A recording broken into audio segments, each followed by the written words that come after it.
Kodwa bengifisa ifikele enhlizweni yami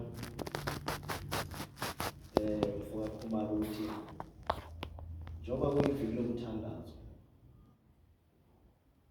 izwe kahle lenzoyisho akusile iviki lethu uma iviki lomkhuleko. It's very important. Uyakubona uma uqala unyaka ngoJanuwari kuthiwa 10 days of prayer. Not 10 days of sermons, but 10 days of prayer. Izinto ezishumzani zokukhuleka. So namanje sisemthandazweni. Ngiyazi ke khona le document yenu enehloba ethi ngicela ukutshela lesikhala sikaqhubeki. Sizoyithinta yona mhlawumbe kusasa kakhulu kodwa ngicela niyifunde ngoba sangafuna ukunibuza imibuzo. I'm here to read i-document, not ukuthi ngiyifunde bese ngiyanishumayeza. Izikhona iy'nkonzo kule document eyethu to start. Ikhona bazalwane. Please. Namhlanje ngifuna ngizothinta izinto ezimbalwa. Ngiyazi ihloko sanamhlanje, sithini ihloko sanamhlanje? Siyayibona the main thing, communion in action, angithi khona le subtopics yanamhlanje thini ngiyarefer. Yeah. But I think ikhuluma nge-digital ministry, angithi? Come on, bazalwane. Phela ngikwazi ukui-addressa uma ngingazange ngiyifunde. Kakhulu ukuthi ke mawuthiyane before ngivule izwi nje elifishane. Ngiyathanda ke ngiyawuthanda umthandazo ukukhuleka. Uma khona abantu abakwazi ukuthandaza abantu abasha, uMamoyela, uMamuthiyane, unalesikhuleko. Kunento engithintile ngilapha kwaZulu lapha engifikele khona ukuthi ke before siqale le program eqala namhlanje nakusasa ake sikhulekele usuku namhlanje nakusasa. I don't know why, but kune feeling ethi ake sikhuleke. You know ngoba sila ake ngihlebele bazalwane. Angizuthatha isikhathi senu.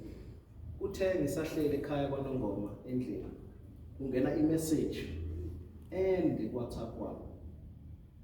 Umuntu omusho othile wasenkonzweni. Besine ubhala into eyangilimaza amashobana leyo ukuthi ke usendaweni egula noma yini manje.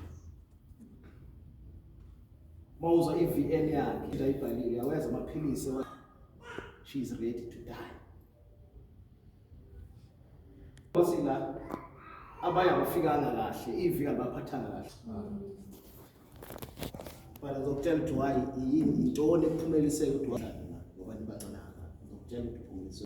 But iyangilimaza lento yokuthi abantu abasha laba esinabo inkonzo nabanayo i-platform yokuthetha izinto ezikanje. Azi umuntu abona isolution kuyintambo nerufu. Mashoba.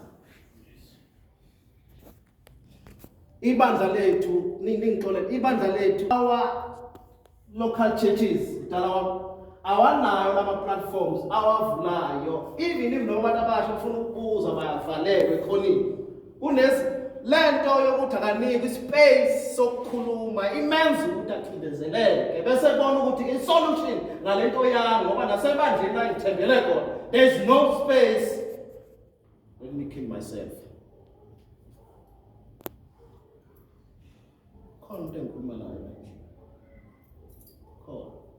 I'm not a prophet, but sinemndeni eyahlukahlukene no you know ungahle ngixoxa lapha engivela khona bafowethu yazi ningangihleka and nize nithi no mfundisi you are not qualified to stand before us. You are not qualified lapha engiqhamuka khona engihighlighted ufuna record hayi bazana ngiyahambeka irate unemployment ayiphansi ayikho akusethe abantu abasebenzi. But let me tell you, I'm not working kelebuseka ngiqasha but I'm still alive and I'm here before you ngenxa kaJesu. Lalela degree yakho wayiqedayo, it's fine at the right time. God Is at the right time, I'll make it happen for you. It's never too late. Don't give up. Bengifuna ke mamthiyane ukusikhulekela. Please come forward uzosithandazela.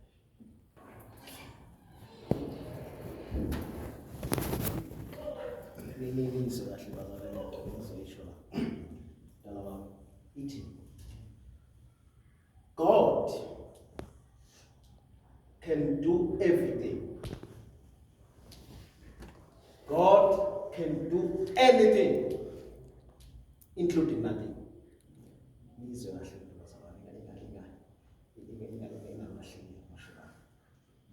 God can do everything.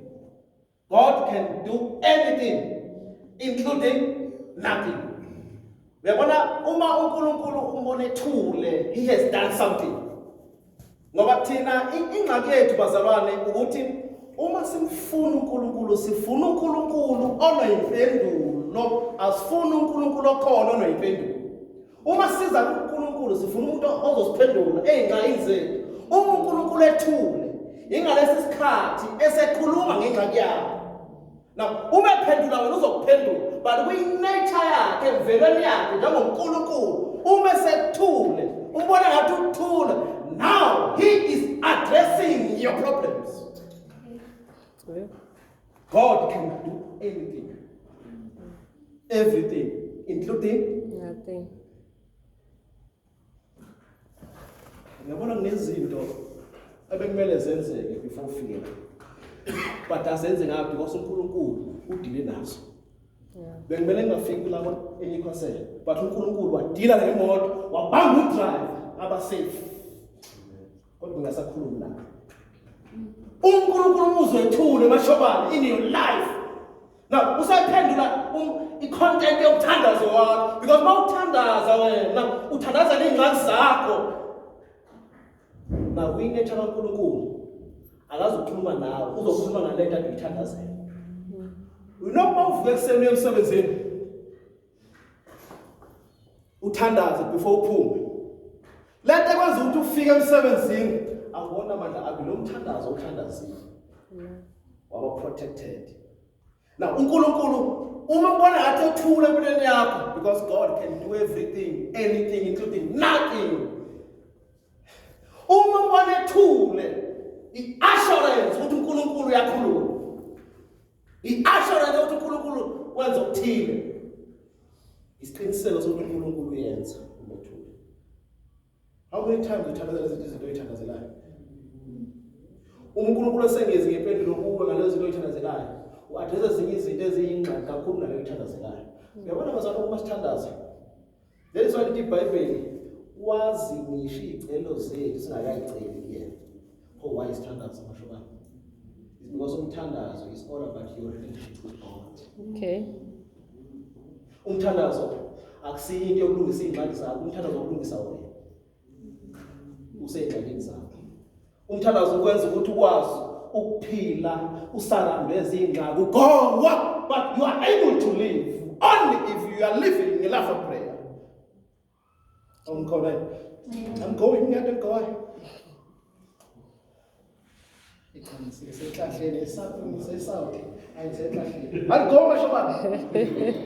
go, but let me tell you something.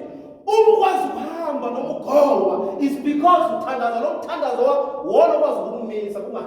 but you are able to walk. Even if it is impossible to walk, but you are able to walk.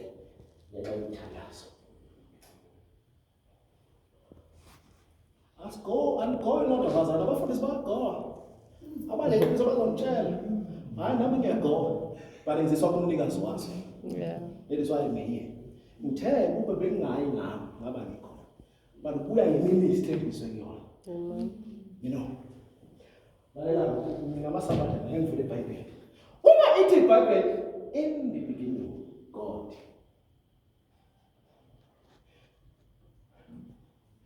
Uma uvula iBhayibheli uvula lelo verse bese ithi iBhayibheli kuwe mdala in the beginning God. Buka isetting nangendlela ebhalwe ngayo. uNkulunkulu eqaleni, then the creation. Now, Genesis 1 verse 1, especially verse 1, asi-introducelwa uNkulunkulu, si-introducelwa umdali owenza i-creation. Nihamba nami? So, iBhayibheli in the beginning, God created heaven and earth. In other words, uNkulunkulu who was already there before the beginning begins. uNkulunkulu wayesedleko. In other words, uNkulunkulu akanayo starting point and ending point, but creation has a starting point and an ending point. Uma uya John 1 verse 1, ithi iBhayibheli, in the beginning there was word, the word was God, and the word was with God. It's setting, in the beginning the word was God. Now Genesis 1 verse 1 correspond to John 1 verse 1. Lalela, i-creation incane noNkulunkulu, uNkulunkulu mdala nendalo. In the beginning God first, then the creation. Uma si-introducelwa i-creation, sizovezelwa ukuthi uNkulunkulu wayisetha kanjani indaba ye-creation. Asi-introducelwe uNkulunkulu kanye nendalo. God was already there before the creation. God was already there before time, times, days, seventh day. God was already there, was existing. uNkulunkulu wayephila bazalwane. Akavela uNkulunkulu kanye nendalo. Amen. Bapho thisha bakhona. Uma ufundisa imisho noma ama-sentences, kuba uNkulunkulu owayevele khona. Niyibiza ngani lento okuthiwa inhloko ngesingisi? Subject, angithi? Lalela, subject angithi? Then the object angithi? Okay. Inhloko nani? Kulmani? Object yini ngesizulu? Umenziwa. Oh, okay. Then inhloko i-subject angithi? Now mawukhipha inhloko emshweni uyakhuluma nomusho. Ake sithi ngithi umfundisi uZulu udla ukudla kwakhe, musho ophelele lo. Now mangikhipha umfundisi uZulu, now kuzoba nama-questions uma ngithi udla ukudla kwakhe who. Okay. Now uma i-subject, if you remove the subject, umusho uthule. Okay. But umfaka the subject, umfundisi uZulu udla ukudla kwakhe, full stop. Now umusho usuyakhuluma. Let me tell you, Genesis 1 verse 1, see, introduce the maker, the creator. Umukhipha uThixo endalweni. There is no creation. God is the subject of the creation. Uyinhloko yendalo Thixo. Okay. Nihamba nami kodwa. Bese ithi-ke iBhayibheli umhlaba ongenalutho. But konke ngithathikisayo namba zobani. Even if noma kungekho lutho, but God was still living. Akubizanga ukuthi kube khona utho ukuze uNkulunkulu aphile emhlabeni. Engakawudali umhlaba uNkulunkulu, he was already in existence. Amen. Now akadingi ukuthi kuze bekuningi kakhulu basho ukuze aqinisa into. Yabona lethi God created is from Hebrew language. iBhayibheli inxolele. iBhayibheli libhale ngama-languages awu-3. Number 1 is Hebrew, Aramaic, and then is Greek. Testament yakudala libhalwe is Hebrew, and is Aramaic. Then the New Testament is Greek. Now, uma ithi iBhayibheli created, it means God created something out of nothing. Kwangekho lutho uNkulunkulu edala. Akazange ahlanganise into ethile nethile. That is why mayidala umuntu wayesawudalela umhlabathi. Ukuthi asiwazi bona muphi adala ngo-Adam umhlabathi angithi. Asiwazi, akekho manje nakho. Nangakwazi. But iphuzu lami, my sister, ukuthi God created something out of nothing. Ngifuna ukukhuluma nomuntu omusho la. If uyibona uyinothing,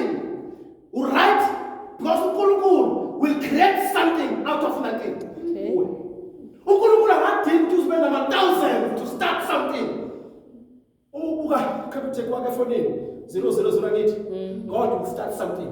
uNkulunkulu akadingi ukuze bekuningi uza create something. Ubiza uNkulunkulu ukuthi kungabekho lutho uza create something. uNkulunkulu phela wazikwenza njalo.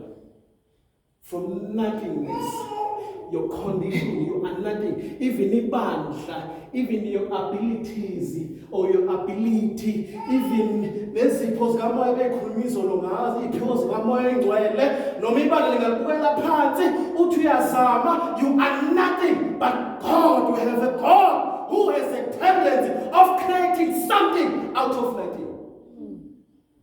Ungathi impela uma ubona ukuthi awuyilutho, bekubiza ngamagama akho, but uNkulunkulu, He sees something upon your life.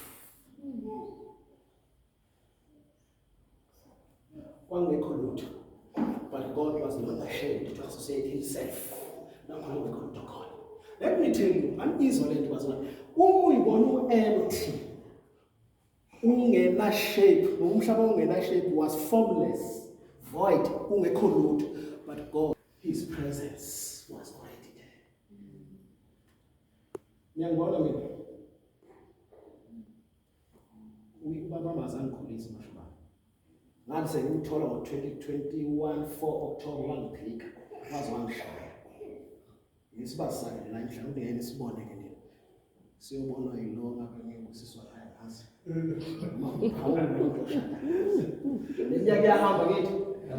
But from my nothingness, God will create something. Ungalaki iminyaka yakho hlobo sami lapha lasebenza. Iminyaka kahulumeni akuyona kaNkulunkulu. Nkosi yami. uNkulunkulu akaqali ukuthi ke masona 35 ngeke usasebenza. Ngokuka uNkulunkulu ihambe ubuza the owner of the KFC. Uresearch ngathi waqala eneminyaka emingakanani ukuvula la business. Ngisho manango KFC khona. I mean to say idolobhane lingasho lutho KFC uyamfica. Awumfica KFC? Ngimfica. Why not more than 40 years? Then yakhehle livelayo lapha.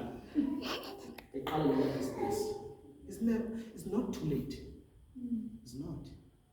35 years of pause. 38 years of yabona ukuthi ngamanje akashada. Ngiyabona. Musunaki iminyaka. Musunaki ukuthi ngizakuthola abantwana. Let me tell you something. From your nothingness, God can create something. Sazi bakubiza noma ubani uzothatha ubani. Labantu abaningi ayikho nabantu ababukela phansi abaningane nize bahlele basaba. Nkosi yami.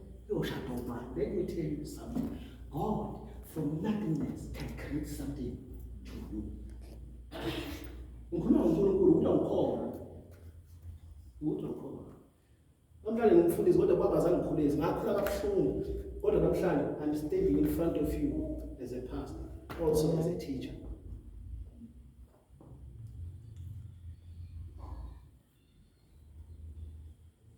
Now, masesivala.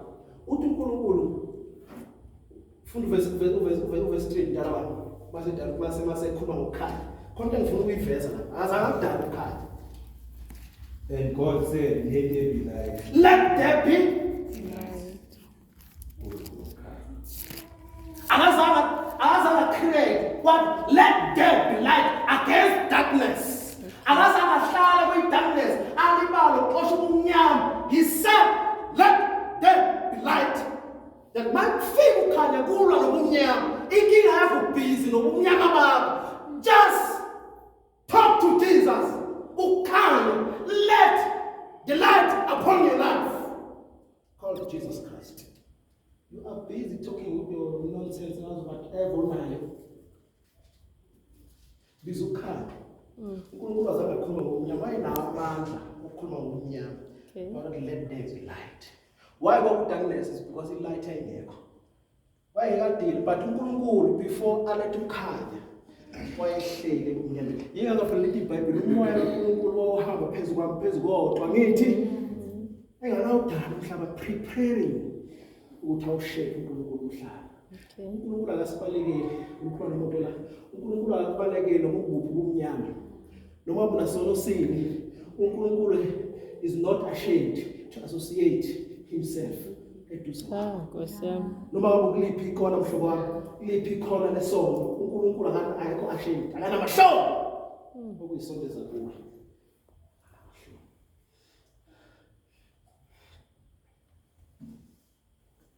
Uba esedala utshani, he said, he commanded the land.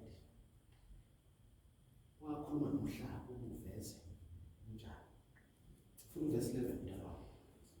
And God said, let the earth bring forth grass. Let the earth. Bring forth grass. He commanded the earth to bring grass. He didn't create the grass. He commanded the earth to bring. In other words, uThixo phila ukuphila kwakho njani kuxhomekeke emhlabeni. Hayi kuphela emhlabeni, ukuphila kwakho njani kuxhomekeke emhlabathini. Mawufuna ukubulala the grass susa umhlabathi. That is why noma ke ubhusha ekhaya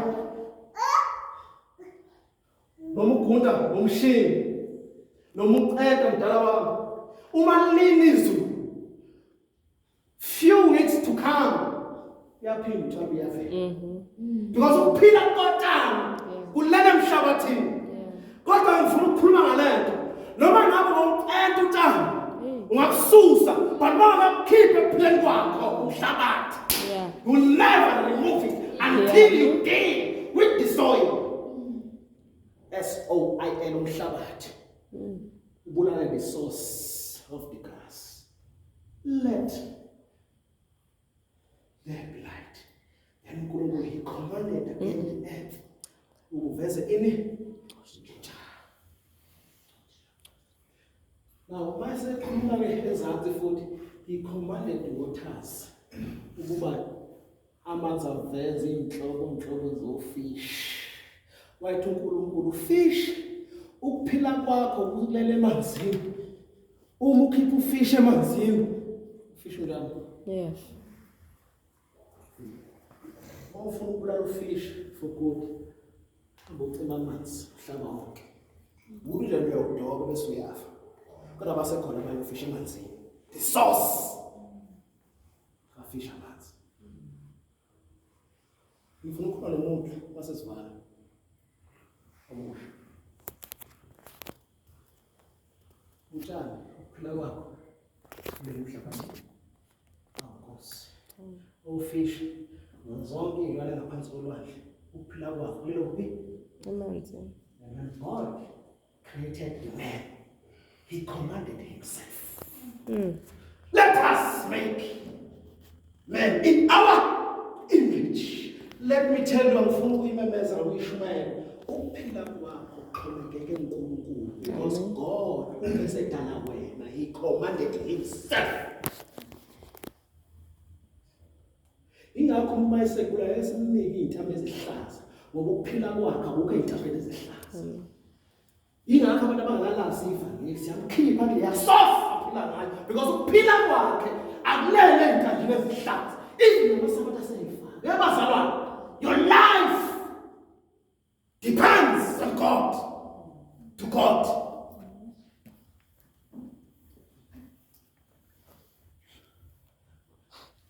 Engiphila ngaphandle kwakho.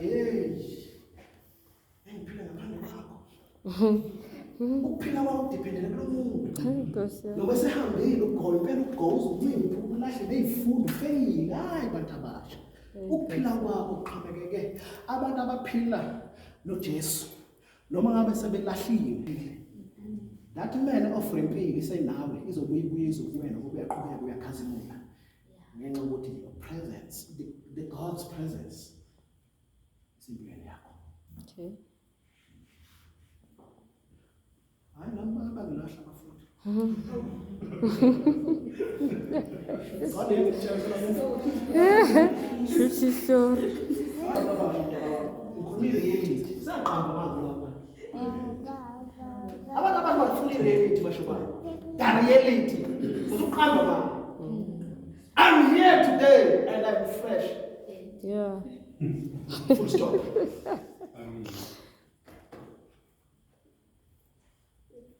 Oh, friend, but now I'm paying. Sihamba nisizi. What about you? What I understood one thing. Ukuphila kwakho. Yeah. Uxhomekeke kuThixo. Singaki inyanga lokucabanga ulimala. Singaki inyanga. Bashiwe. Ngisondele mdala. Niyashuma abadalana bafika. Ushiya ngapho uyothatha eMataki Central. Same district.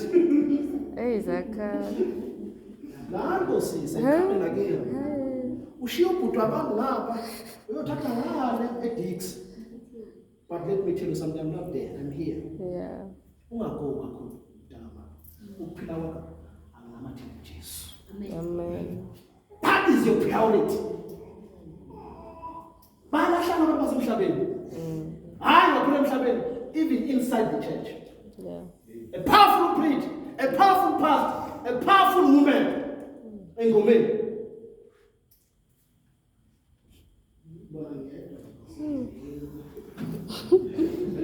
Bana phethe bathi bazalwane kuyahambeka nomgoba. My sister. Noma engayondli ingane but there is Jesus. Uma engayondli. Ukhona uJesu. Umbone ephila noma engayondli. Anginazi isithole sakho. It is a miracle noma engayondli but uyaphila nawe. Amen. Uma unomntwana engayondli ingane yakho. It is a miracle ukuthi iyaphila ingane yakho ukuze ibe nomhlaba. Yeah. Noma engayondli. Because ukuphila kwakho akulele kulowo mfana. Ukuphila kwakho kulele Thixo. Let me tell you, I'm not working because ukuphila kwami akulele kuyisakani yami, but ukuphila kwami kulele Thixo. Namhlanje abantu bayashuphela bahola ama-thousands, uzulekelwa lo muntu ahola u-500 akuboleka imali. Bazalwane imali ebandleni ngeke bakusize ngisho nangesenti. They know even in their preachers ukuhlupheka kwabo kodwa even a cent. Ngazoyeka umashonisa. It's because ukuphila kwabo noma benemali akulele kuthini. Let me tell you, if you don't have God, you are a disaster. Even if noma millions, you are a disaster. Ungayithatha into engena Jesu. Ungayithatha into engena Jesu.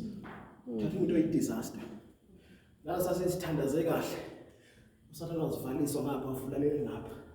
Namhlanje sihamba sodwa. Mhlawumbe khona nolimi lawashilo. Sengivala sengizothandaza. Phila kwakho kulele Jesu.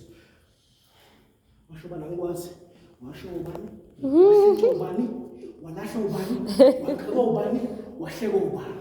But I'm here to tell you today, ukuphila kwakho, regardless of what, uxhomekeke kuThixo. Phila kwakho, my sister.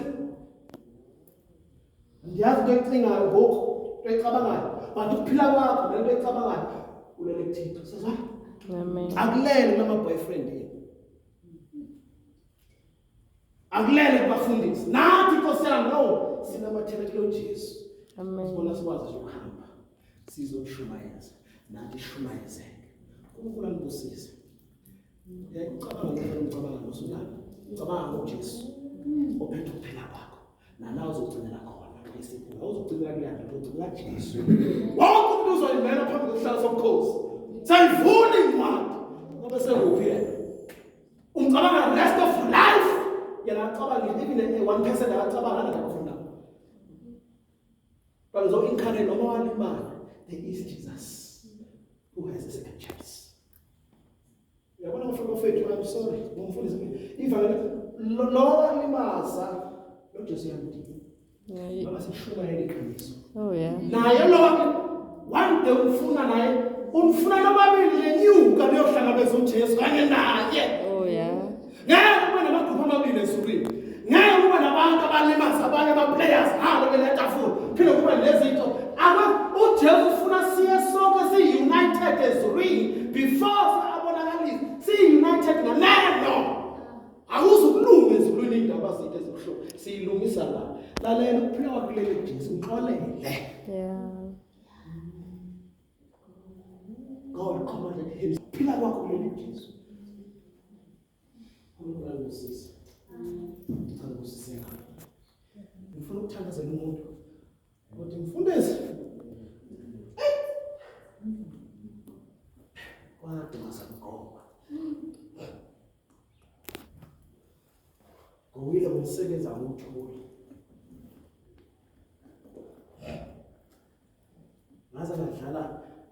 even inside the church. Ngalimala in the name of love.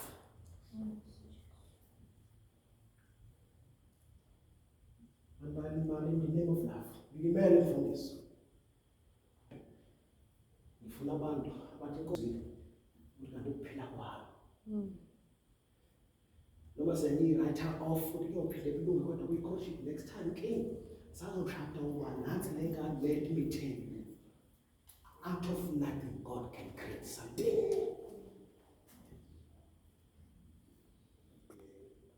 Umuntu osogobe iminyaka ngayo la engqondweni. Mawudlala umzimba uyalala inyembe sayilala. Uzame allergics ukuthi uyilalise. So abantu abalala nama-allergics nami ngingalala ngayo. Ngingalala ngayo. Irene njengoba ubuhlungu ubhonga. But ugoya kangcono uma unoJesu. Yeah, man. I am not God, I am a human being. Yeah. Ngiyagona. But the presence of the Lord makes me to go kangcono. Kunomuntu ongakhona. Babona bedla ama-drugs, babona bayagola. Hey, ngoba sona. Lalela, isikazi into engikhulumayo. Abantu abasha esibaphethe uzoba bethanda bayagowa. I don't Correct ukuphuza utshwala. Kodwa ingane zabantu bamthele ziyagowa. Siyofika singabashumela, nizidakwa, akekho nowabuza. Waphuza kanjani mfana? Khona ningxoxo naye. Khona ningxoxo. What makes you uphuze la usele kanjani utshwala? Ningayithola ingxaki zami. Ukuthi ninjena nje. Ngiyabaxela nje. How? Abanye benu ayinoke. Mbonile ubeliphethe, lize lihlaza. Uyagoya ngibhodle ucingana ngebhodle. Fana mabini uzoyithola. Funa abantu nje abathi Nkosi sesifikile la ukukhona bakho. Silethe umthwalo wethu. Ngaphelele program le weekend. Ungasuka umthwalo. Ufuna ukuthandazela. Ngibuze lutho. uJesu sekubonile. Ngithandazela ukuthi ukwazi ukuhamba kusasa. Na future ukwazi ukuhamba ngedepend. So umahlelo samsikhuleka. Abantu labathi mina Nkosi sengikhathele. Sick and tired ukugoma.